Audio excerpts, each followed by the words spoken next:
이슈 오늘입니다. 최근 국민적 공분을 산 정인이 사건. 많은 분들이 여전히 가슴 아파하고 계실 텐데요. 비단 정인이뿐만이 아니라 지금도 어디선가 학대받는 아이들이 있을지 알 수 없습니다. 아동학대 사건, 왜 끊이지 않고 일어나는 걸까요? 또 보다 근본적인 대책은 뭐가 있을까요? 경북 북부 아동보호 전문기관 박정환 관장 연결해서 이야기 나눠보겠습니다. 관장님 안녕하세요. 네, 반갑습니다. 네, 경북 북부 아동보호 전문기관 박정환 관장님이라고 소개를 드렸는데요. 우선 잘 모르시는 분들이 계셔서요. 경북 북부 아동보호 전문기관 어떤 역할을 하는 곳인지 소개를 좀 해주시죠. 네, 코로나19로 힘든 시기인데요. 유난히 가슴 아픈 아동학대 사건들이 최근 많이 보도되고 있어서 저도 마음이 좀 아픕니다. 네.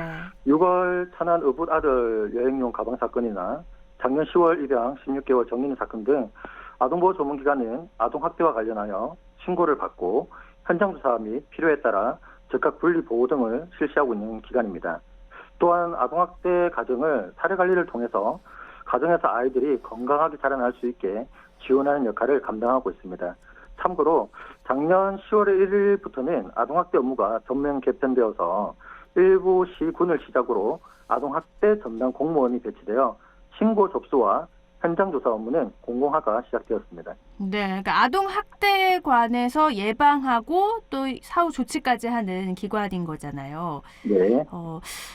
입양된 지 10개월 된 아이를 학대해서 숨지게 한 정인이 사건 보시면서 큰 충격을 받으셨을 것 같은데 어떠셨어요?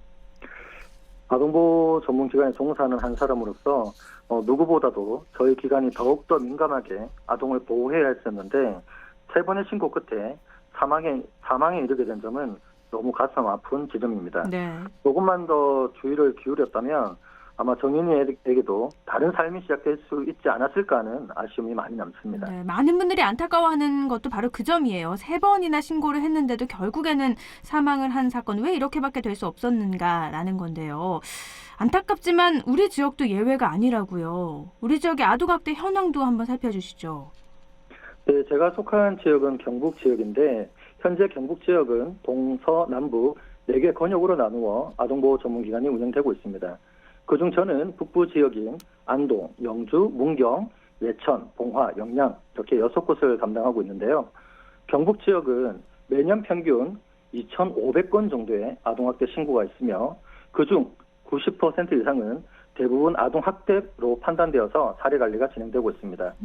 또한 아동학대 발견율도 매년 증가하여서 2019년 기준 3.81%로 나타나고 있으며 읍, 군, 면 단위 마을일수록 아동학대 인구는 적지만 관계망이 촘촘하기 때문에 발견율이 높게 나타난다고 볼 수 있습니다. 근데 생각보다 굉장히 많네요. 경북 지역에 평균 매년 2,500건 정도 신고가 접수되고 그중에 90%는 아동학대로 판단이 된다고 하니까 뭐 단순히 건수만 봐도 2,500여 명의 아이들이 학대를 받고 있는 거고 그중에 90%는 확실한 거고요. 근데 이게 그렇죠. 신고로 봤을 때 뭐 100%가 아니기 때문에 훨씬 더 많은 숫자의 아이들이 학대를 받고 있다는 건데 참 안타까운 현실이에요. 근데 무엇보다 이렇게 많은 아이들이 학대를 받고 있고 잊을만 하면 언론에서도 나오고 계속 재발하고 있지 않습니까?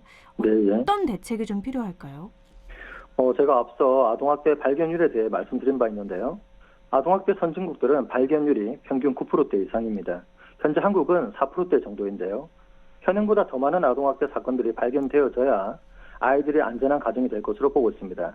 하지만 현재 아동학대 이슈들이 정인이 사건처럼 아주 심각한 살인사건이나 천안 여행용 가방 사건처럼 잔혹하고 잔인한 살인사건 등이 매체에 부각되면서 아동학대하면 아주 심각한 것, 죽어야 할 나쁜 인간들 등 혐오스럽게 사회에서 없어져야 할 사건으로 이미지가 그려지고 있습니다. 네. 바로 이러한 문제로 인해서 아동학대는 더욱더 은폐되어지고 감춰지는 현상이 나타나고 있습니다. 아동학대 사건이 재발을 막기 위해서는 아동학대는 특별한 사람이 행사하는 악마의 손길이 아니라 우리 이웃 주변에 흔히 볼 수 있는 것이 아동학대라는 인식이 확대되어야 가능할 것 같습니다. 제가 질문 하나 드려도 될까요? 네네, 말씀하세요. 혹시 강지 아나운서는 본인이 혹은 가정 내에서 자라면서 부부싸움하는 것을 본 적이나 혹은 하신 적이 있으신가요? 제가 결혼하지 않았으니까 부부싸움을 한 적은 없고 엄마 아빠가 싸우는 걸 본 적은 있습니다. 네, 아이들이 보는 앞에서 부부 싸움만을 하는 것도 실제 저희들이 판단하는 정서적 학대로 판단되는 가정입니다.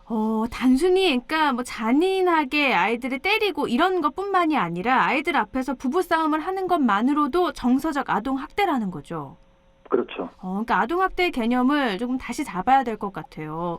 우리들은 뭐 일반적으로 생각하기에는 아이들이 뭐 멍이 나도록 피가 나도록 때리는 것만 아동학대로 볼 수 있는데 그것뿐만이 아니라 언어적이나 정서적 학대도 모두 다 아동학대에 포함되기 때문에 조심해야 될 것 같은데요. 그렇다면 중요한 건 아동학대 조기에 발견해서 다시는 이런 일이 발생하지 않도록 방지라는 거잖아요. 네. 어떤 대책이 또 필요할까요? 네, 많은 방법이 있을 수 있지만 현실적으로 가장 시급한 것은 아동이 태어나면 아동 양육수당을 받게 됩니다. 아동 양육수당을 지급함에 있어서 부모 교육을 이수하는 것을 도입할 필요가 보입니다. 아울러 연 1회 혹은 2회 정도 가정을 직접 방문하여 아동이 자라나는 환경과 혹은 복지 서비스가 필요한 것은 없는지 찾아가는 서비스가 필요해 보입니다. 즉, foot in the door라고 해서 문에 발을 넣는 것부터 시작된다는 말처럼 자주 볼 수 있는 지점을 확대하는 것이 매우 중요한 대책이라고 볼 수 있습니다. 그러니까 부모 교육 이수. 아까 말씀드린 것처럼 뭐 아동 학대 개념부터 모를 수도 있기 때문에 어느 정도 부모가 될 수 있는 자격을 갖추도록 부모 교육을 이수해야 된다라는 거네요. 네. 네, 아동 학대를 발견해서 신고를 하고 조치가 취해지기가 어렵고요. 또 조치가 취해진다고 하더라도 그 이후에 다시 부모에게 아이가 보내져서 학대를 받는 경우가 참 많다고 들었거든요. 그럴 네. 경우에는 더 위험할 것 같은데요. 네, 그 아동학대 신고로 인해서 뭐 단기가 며칠 정도 일시보호 쉼터로 분리되었다가 원가정으로 가는 아이들도 있고요. 혹은 6개월에서 길게는 몇 년 동안 생활시설, 즉 보육원 같은 곳에서 지내다가 원가정으로 가는 아이들도 있는데요. 제일 중요한 것은 가정에서 아이만 분리된 것이지 가정의 부모님들의 마음이나 아이들과의 관계라든지 정서적인 변화를 꾀할 수 있는 상담과 사례 관리가 되어야 비로소 재학대 발생률도 현재 줄어들기 마련입니다. 네. 하지만 현재의 법령으로 저 상담받기 싫습니다. 저 바빠서 사례 관리 받기 힘들어요. 이러면 강제로 상담을 받아야 한다든지 중장기적으로 사례 관리를 적극적으로 참여해달라는 식의 요청은 힘든 상황입니다. 물리적으로 분리하는 것은 간단하죠. 하지만 정서적으로 가정을 변화시키는 것은 분리시키는 행위에 몇 배의 시간과 에너지가 소모됩니다. 하지만 이러한 상담과 사례 관리에 대해서 정부가 예산 편성하는 것은 뒷전으로 보고 있는 듯해서 많이 아쉽습니다.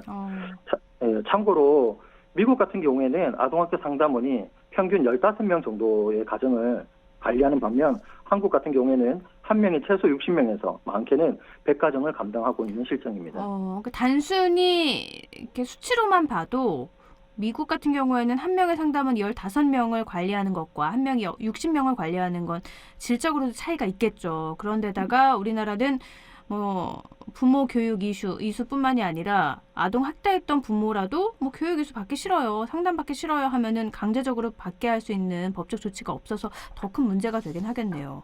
네, 이번 정인이 사건 참 안타깝지만 정인이 사건으로 인해서 이런 부분도 좀 얼른 개선이 돼야 되지 않을까 싶은데요. 또 아까도 말씀하신 것처럼 우리나라는 한 명이 60명 정도를 관리하고 있다고 하니까 처리 방식에도 좀 변화가 필요하지 않을까 싶거든요. 네, 정인이 사건의 경우 3번이나 신고가 있었음에도 불구하고 경찰에서는 아동학대 증거가 딱히 없어서 내사 종결 처리한 듯한데요. 경찰의 범죄의 의무를 떠나서 체일선에 있는 아동보호 전문기관에서 아이를 현장에서 만나고 있기 때문에 3번이나 신고된 것과 몸에 있는 다수의 원인 모를 신체적 손상이 있었다면 당연히 분리 혹은 더욱더 밀도 있게 사례 관리를 해야 하는 것이 원칙입니다. 네. 제가 상담 내용을 보니까 정인의 양모를 만나기 위해서 상담원이 40번 넘게 전화를 한 기록이 있더군요. 사례 관리를 진행할 때 이렇게 비협조적으로 만남을 회피하고 아동을 대면하지 못하게 하는 경우가 대다수입니다. 그럴 때일수록 더욱더 경찰과 협조하여 사례 관리가 잘 진행될 수 있도록 해야 했었는데 이런 비대면이 길어지면서 이와 같은 사건도 벌어진 것이 아닌가 하는 아쉬움이 남습니다.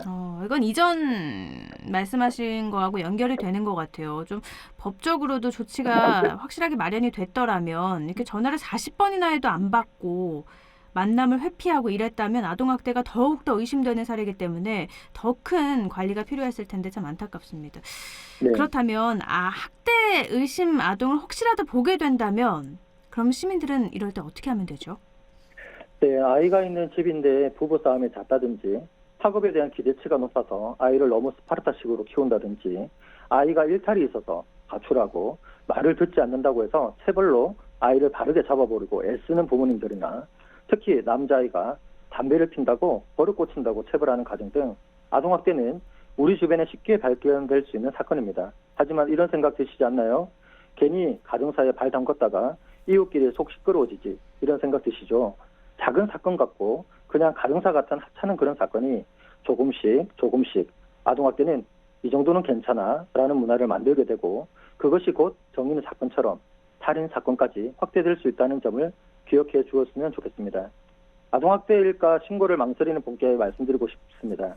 신고해 주신 분 때문에 그 가정은 새로운 가정으로 변화될 수 있는 기회를 누구보다도 빠르게 만나게 된다고 말씀드리고 싶어요. 저희도 가정이 변화될 수 있도록 최선을 다해 사례 관리를 준비하고 있습니다. 네, 그러니까 남 가정사 참견하는 거 아니다 이런 의식보다는 아이들이 조금이라도 학대를 당하는 것 같으면 일단은 신고를 하고 그 가정이 그 문제를 원만하게 해결할 수 있도록 그런 계기를 마련해 주는 것도 중요할 것 같습니다. 아동학대 사건 재발 방지를 위해서 끝으로 덧붙이고 싶은 말씀 있으시면 좀 해주시겠습니까? 네, 어린이집, 유치원, 학교, 가정할 것 없이 아동학대 수없이 신고되고 상담이 진행되고 있습니다.